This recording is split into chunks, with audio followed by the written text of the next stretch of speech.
വസ്സലാത്തു വസ്സലാമു അലാ മൻ അർസലഹു ലിതബ്ലീഗിൽ ഖുർആനി വബയാനിഹി ഖാതിമുൻ നബിയ്യീൻ വഅലാ ആലിഹി വസഹാബത്തിഹി അജ്മഈൻ അമ്മാ ബഅദ്. ബഹുമാന്യരായ പണ്ഡിതന്മാരെ, സഹപ്രവർത്തകരെ, സഹോദരന്മാരെ, സഹോദരികളെ, പ്രിയപ്പെട്ട വിദ്യാർത്ഥിനികളെ, വളരെ സന്തോഷത്തോടുകൂടി ഇന്നത്തെ ഈ ഒരു സായാഹ്നത്തിൽ, അതല്ലെങ്കിൽ 2 ദിവസമായി കൊണ്ട് ജാമിയയുടെ വനിതാ ക്യാമ്പസ് അതിൻ്റെ മുറ്റത്ത് നമ്മൾ ഒരുമിച്ച് കൂട്ടുകയാണ്. അൽഹംദുലില്ലാഹ്, റബ്ബിൻ്റെ മുന്നിൽ ഒരുപാട് സ്തുതികൾ അർപ്പിക്കേണ്ട സന്ദർഭത്തിലൂടെയാണ് നമ്മൾ കഴിഞ്ഞുകൂടിക്കൊണ്ടിരിക്കുന്നത്. ഇവിടെ സൂചിപ്പിച്ചതുപോലെ 2012 ശേഷം വിരലിലെണ്ണാവുന്ന വർഷങ്ങൾ കൊണ്ട് ഈ ഒരു സ്ഥാപനത്തെ ഇത്രമാത്രം ഉയർത്തിക്കൊണ്ടുവരുവാനുള്ള മാസ്മരികമായ വിദ്യയും ശക്തിയും എന്താണ് എന്ന് ഒരുപക്ഷെ ചിലരെങ്കിലും ആലോചിക്കുന്നുണ്ടായിരിക്കും. ഇവിടെയാണ് ജാമിയയെ സംബന്ധിച്ചിടത്തോളം, അതല്ലെങ്കിൽ ഇതിന് നേതൃത്വം നൽകിക്കൊണ്ടിരിക്കുന്ന വിസ്ഡം ഇസ്ലാമിക് ഓർഗനൈസേഷനെ സംബന്ധിച്ചിടത്തോളം ചിന്തിക്കുകയാണ് എങ്കിൽ 1400 കൊല്ലങ്ങൾക്ക് മുമ്പ് പരിശുദ്ധ ഖുർആനിന്റെ സന്ദേശവുമായി കൊണ്ട് പ്രവാചക സല്ലല്ലാഹു അലൈഹി വസല്ലമ കടന്നു വന്നപ്പോൾ ശത്രുക്കൾ പോലും അന്ന് അതിൻ്റെ മുന്നിൽ അടിയറ വെച്ചുകൊണ്ട് പറഞ്ഞു, ഇന്നഹു യഅലു വലാ യുഅല, ഇത് വളരുക തന്നെ ചെയ്യും, ഇതിനെ അടിച്ചമർത്താൻ ഒരാൾക്കും സാധിക്കുകയില്ല, ഇതിനെ പരാജയപ്പെടുത്താൻ സാധിക്കുകയില്ല എന്ന ആ ഒരു പ്രഖ്യാപനം, ആ ഒരു സത്യം അതിൻ്റെ വെളിപ്പെടുത്തലുകളാണ്, അതല്ലെങ്കിൽ അതിൻ്റെ പ്രകടഭാവങ്ങളാകുന്നു ജാമിയയിലൂടെയും അതിൻ്റെ കീഴിൽ നടന്നുകൊണ്ടിരിക്കുന്ന മറ്റ് സ്ഥാപനങ്ങളിലൂടെയുമെല്ലാം തന്നെ ഇന്ന് അനുഭവപ്പെട്ടുകൊണ്ടിരിക്കുന്നത്. ജാമിയ എന്നുള്ള ആ ഒരു പദം നമ്മളൊക്കെ മലയാളത്തിൽ സർവകലാശാല എന്ന് പറയുമ്പോൾ തീർച്ചയായും ജാമിയയുടെ ഓരോ പദ്ധതികളും അത് വളരെ ലക്ഷ്യത്തോടു കൂടിയുള്ള അതൊരു ദൗത്യ നിർവഹണത്തിൻ്റെ ഭാഗമാണ് എന്നുള്ളതാണ് സൂചിപ്പിക്കാനുള്ളത്. പ്രവാചക സല്ലല്ലാഹു അലൈഹി വസല്ലമ അന്ന് സമൂഹത്തിൻ്റെ മുന്നിൽ ഓർമ്മപ്പെടുത്തിയ ഓതിക്കൊടുത്ത വചനങ്ങളിൽ ഒരു വിഭാഗം മതത്തെ അവഗാഹമായിക്കൊണ്ട് പഠിക്കുന്നതിന് വേണ്ടി ഉണ്ടാകണം. എന്താണ് അവരുടെ ലക്ഷ്യം? എന്നിട്ട് അവർ മറ്റുള്ളവർക്ക് ആ ആദർശത്തെ, സന്ദേശത്തെ പഠിപ്പിച്ചു കൊടുക്കണം. അതുകൊണ്ട് തന്നെ എല്ലാ മേഖലയിലും ആളുകൾ ഉണ്ടാകണം. എന്നാൽ ഉമ്മത്തിന്റെ വളരെ പ്രധാനപ്പെട്ട ഒരു ദൗത്യം ദീൻ എന്താണ് എന്ന് കൃത്യമായി പഠിക്കാൻ, അതിന് ശോഷണം സംഭവിച്ചപ്പോഴായിരുന്നു ജാമിയയുടെ അണിയറ ശില്പികൾ വളരെ ഗദ്ഗതത്തോടുകൂടി, വളരെ പ്രയാസത്തോടുകൂടി അന്ന് ആലോചിച്ചത്, എന്തുണ്ട് പരിഹാരം, എന്തുണ്ട് ഇതിന്റെ മാറ്റം? ആ ഒരു മാറ്റമാണ് ജാമിയയുടെ തുടക്കം എന്നുള്ളത് അതിനടുത്തറിയുന്നവർക്ക് കാണാൻ സാധിക്കും. അതേ, ഈ ഒരു ജാമിയയുടെ ഓരോ പദ്ധതികൾ എടുത്ത് പരിശോധിക്കുകയാണ് എങ്കിലും വളരെ വ്യവസ്ഥാപിതമായി നടന്നുകൊണ്ടിരിക്കുന്ന സ്കൂൾ ഓഫ് ഖുർആൻ, അതിനെക്കുറിച്ച് വിശദമായി കൊണ്ട് ഇന്നലെയും ഇന്നും നേരത്തെ സംസാരങ്ങളിലൊക്കെ നമ്മൾ മനസ്സിലാക്കി.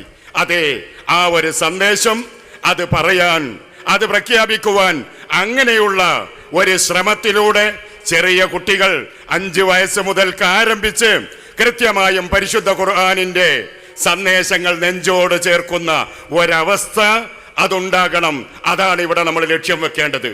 അതേ, 14 നൂറ്റാണ്ടുകൾക്കപ്പുറം പ്രവാചക സല്ലല്ലാഹു അലൈഹി വസല്ലമയുടെ പാദസ്പർശനമേറ്റ പ്രവാചകന്റെ മണ്ണിലൂടെ ജീവിച്ച ഇമാം ദാരിൽ ഹിജ്റ എന്ന പേരിൽ അറിയപ്പെടുന്ന ഇമാം മാലിക് ബിൻ അനസ് റഹ്മത്തുള്ളാഹി അലൈഹി അന്ന് 14 നൂറ്റാണ്ടുകൾക്കപ്പുറം ഓർമ്മപ്പെടുത്തി, ഇതാ തീർച്ചയായും ഈ ഒരു തലമുറയുടെ ആദ്യ കാലഘട്ടം എന്തൊന്നുകൊണ്ട് നന്നായി തീർന്നുവോ അതുകൊണ്ടല്ലാതെ അവസാനം നന്നാവുകയില്ല. അതുകൊണ്ടാണ് ജാമിയയുടെ സിലബസ് എടുത്ത് പരിശോധിച്ച് നോക്കിയാൽ അത് അവിടെ നടക്കുന്ന ഓരോ മേഖലയും നമ്മളെടുത്ത് പരിശോധിക്കുമ്പോൾ പരിശുദ്ധ ഖുർആൻ ആ ഖുർആനിന് മുൻഗണന നൽകുകയാണ്. അതുപോലെ തന്നെ ആ ഖുർആനിന്റെ വിവരണമായി കൊണ്ട് പ്രവാചക സല്ലല്ലാഹു അലൈഹി വസല്ലമ പഠിപ്പിച്ച ആ പ്രവാചക ദൗത്യം അത് കൃത്യമായും ജാമിയയുടെ മക്കൾ കൃത്യമായും ഇവിടെ നിന്ന് മനസ്സിലാക്കുന്നു.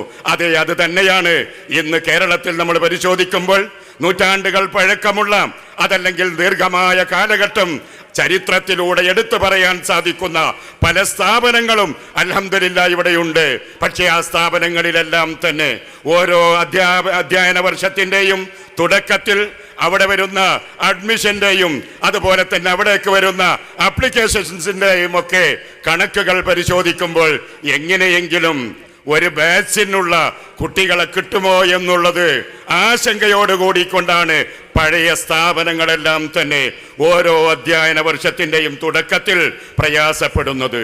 എന്നാൽ ജാമ്യയുടെ വിഷയം നമ്മളെടുത്ത് പരിശോധിക്കുമ്പോൾ ജാമിയ അൽ ഹിന്ദ് എന്ന് പറയുന്നത് അത് കേരളത്തിൻ്റെത് മാത്രമല്ല, ഇന്ത്യയുടെ ഒട്ടുക്കെ കാര്യങ്ങൾ ശ്രദ്ധിച്ചു കൊണ്ടിരിക്കുന്ന ആ ജാമ്യയുടെ വിഷയം പരിശോധിക്കുമ്പോൾ ഇവിടെ നേരത്തെ ബഹുമാന്യനായ ഉസ്താദ് തന്റെ സംസാരത്തിൽ സൂചിപ്പിച്ചു, ഇവിടെ അഡ്മിഷന് വരുന്ന പല കുട്ടികളെയും ഉൾക്കൊള്ളാൻ നമുക്ക് സാധിക്കുന്നില്ല.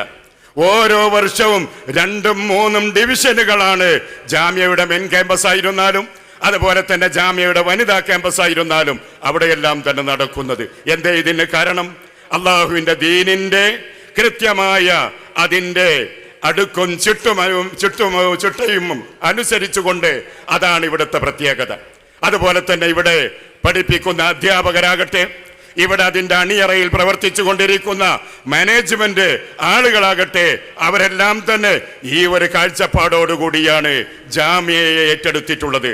അത് തന്നെയാണ് ഇവിടെ വളരെ ചുരുങ്ങിയ സൗകര്യമാണ് ഇവിടെ ഉള്ളത്. എന്നിട്ട് പോലും നോക്കത്താൻ പറ്റാത്ത രൂപത്തിൽ അത്രമാത്രം വിശാലമായ ഈ ഒരു ജനക്കൂട്ടത്തെ നമ്മൾ കാണുമ്പോൾ അവരും തന്നെ മനസ്സിലാക്കിയിട്ടുള്ളത് അതേ ജാമ്യ ഈ കേരളത്തിൽ വളർന്ന് പന്തലിച്ച് ഇനിയും അതിന് ഒരുപാട് പടവുകൾ മുന്നോട്ട് പോകേണ്ടതുണ്ട്. ക്യാമ്പസിന്റെ അകത്തുള്ള പ്രവർത്തനങ്ങൾ മാത്രമല്ല, ക്യാമ്പസിന്റെ പുറത്ത് ജാമ്യയുടെ പ്രവർത്തനങ്ങൾ നടക്കുകയാണ്. ഇതെല്ലാം തന്നെ വളരെ ചിട്ടയോടുകൂടിക്കൊണ്ട് ഇവിടെ നടന്നുകൊണ്ടിരിക്കുന്നത് റബ്ബിന്റെ കലാം അത് നെഞ്ചേറ്റി പ്രവർത്തിക്കുന്നു എന്നുള്ളത് കൊണ്ട് തന്നെയാണ്. അതുപോലെ തന്നെ ഇതിന്റെ അഫിലിയേഷനിൽ പ്രവർത്തിച്ചു കൊണ്ടിരിക്കുന്ന, ഇതിന്റെ കൃത്യമായ മേൽനോട്ടത്തിൽ നടന്നുകൊണ്ടിരിക്കുന്ന ദക്ഷിണ കേരളത്തിലെ ജാമിയ എന്ന് വിശേഷിപ്പിക്കാവുന്ന ദാറുൽ അർക്കം, ആ ദാറുൽ അർക്കമിനെ സംബന്ധിച്ച് പരിശോധിക്കുമ്പോൾ കേവലം അത് ഒരു ചെറിയ ഒരു സ്ഥാപനം എന്ന് പറയാൻ പറ്റുകയില്ല. മറിച്ച് ഒരു നൂറ്റാണ്ട് കാലത്തെ ഇസ്ലാഹി പ്രസ്ഥാനത്തിന്റെ ചരിത്രം പറയുമ്പോൾ ചിറയിൻകീഴ് താലൂക്കും അതുപോലെ തന്നെ വക്കം മൗലവിയുടെയും നാമം അവിടെ നമുക്ക് ഉയർത്തി കാണിക്കാൻ സാധിക്കും. പക്ഷേ ഒരു സ്ഥാപനം എന്നുള്ള നിലക്ക് നോക്കിക്കാണിക്കാൻ പറ്റുന്ന വിധത്തിലുള്ള ഒരു സ്ഥാപനം അതുണ്ടായത് ഇപ്പോൾ മാത്രമാണ്. ദാറുൽ അർക്കം അൽ ഹിന്ദ്, ഇന്ത്യയിലെ ദാറുൽ അർക്കം 14 നൂറ്റാണ്ടുകൾക്ക് മുമ്പ് മക്കായിൽ പ്രവാചക സല്ലല്ലാഹു അലൈഹി വസല്ലമ തന്റെ പ്രബോധനത്തിന്റെ കേന്ദ്രമായി കൊണ്ട് തെരഞ്ഞെടുത്ത ദാറുൽ അർക്കം, ആ ദാറുൽ അർക്കമിനെ അനുസ്മരിച്ചുകൊണ്ടാണ് ഇന്ത്യയിലെ ദാറുൽ അർക്കം എന്ന പേരിൽ ദക്ഷിണ കേരളത്തിലെ ജാമിയ എന്ന് വിശേഷിപ്പിക്കാവുന്ന വലിയ ഒരു വിളക്ക് മാടമായി കൊണ്ട് പ്രശോഭിച്ചു കൊണ്ടിരിക്കുന്ന ദാറുൽ അർക്കം. അവിടെയും ജാമിയയുടെ മേൽനോട്ടത്തിലാണ് കാര്യങ്ങൾ നടക്കുന്നത്. ഓരോ വർഷവും അവിടെ ഒന്നിലധികം തവണ ജാമിയയുടെ ഉത്തരവാദപ്പെട്ട പണ്ഡിതന്മാർ അവിടെ വിസിറ്റ് ചെയ്യുന്നു, ആവശ്യമായ നിർദ്ദേശങ്ങൾ നൽകുന്നു, അതുപോലെ തന്നെ അവിടുത്തെ പ്രവർത്തനങ്ങളെ കൃത്യമായി വിലയിരുത്തുന്നു. ആ രംഗത്ത് വളരെ അഭിമാനത്തോടു കൂടി ജാമിയക്ക് എന്നും അഭിമാനമായി കൊണ്ട് ആ ഒരു സന്ദേശത്തിന്റെ ജാമിയയുടെ അതിന്റെ തുടർ പതിപ്പ് എന്നുള്ള നിലക്ക് അഭിമാനിക്കാൻ തീർച്ചയായും ദാറുൽ അർക്കമിന്നയുടെ അവസരമുണ്ട്.